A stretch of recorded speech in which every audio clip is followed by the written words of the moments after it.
As we rebuild our societies and economies in the aftermath of COVID-19, we must question what should be restored and what should be replaced.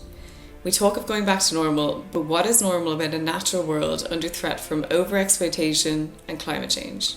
The impact of coronavirus on today's energy systems has already been massive, with oil demand falling at its fastest rate in 25 years and coal demand since the end of the Second World War.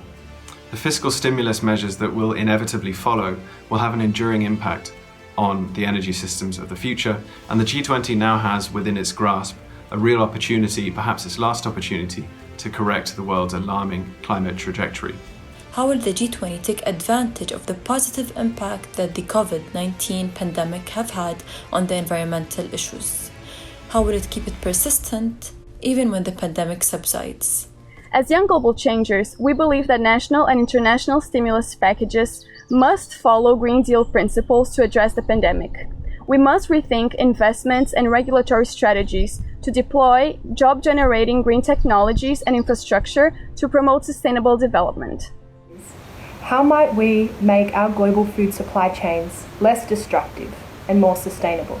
We must re-examine what we as consumers demand and recognise the impact and ramifications of our choices. Food is a political commodity, powerful at triggering civic actions.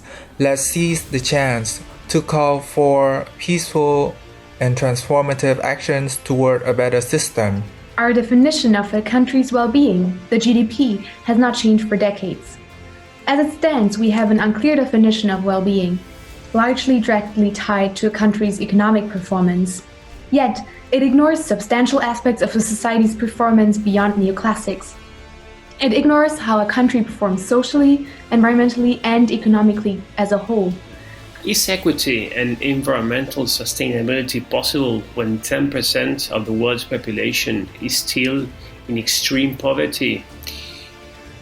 How should drivers and incentives for businesses, governments, and policymakers be thought if the richest 1% of the world own 45% of the wealth? It is time instead to collaborate rather than to compete with one another in a fight to succeed or achieve the Sustainable Development Goals. Most of the sustainability work I come across is conducted in branding instead of product engineering, where it matters the most. How can G20 ensure accountability in the private sector so the SDGs are not just used in communications, but actually implemented in production? How do we create an innovative system that supports the teaching and curricular needs of those in the informal sector, specifically around how they improve their business and literary skills enough for them to make a decent life? How can the G20 support the bottom of the pyramid last mile communities across the world be seamlessly integrated into the future of work and the digital economy? One of the things that strikes me most when we talk about the fact that migration is something that is beneficial to society when it is managed in an integrated way is the question of whether migration is creating an inclusive regime or is creating another form of social and economic exclusion.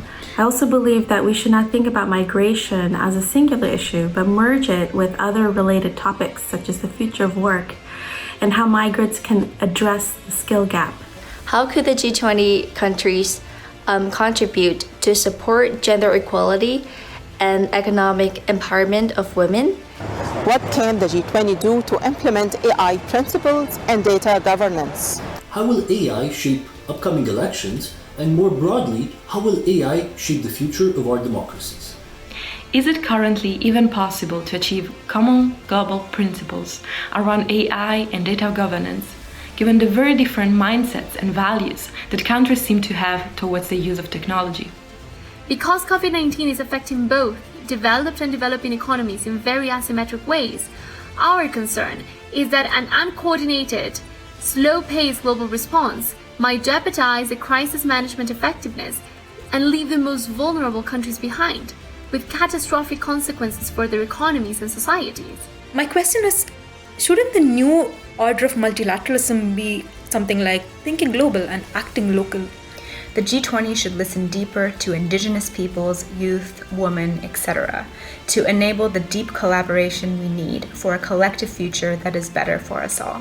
Today, world leaders have an exceptional opportunity to reshape global governance for better, recoupling economic development with social, environmental, and gender justice. This is a call for all G20 members to act with collective leadership and ambition towards a just transition.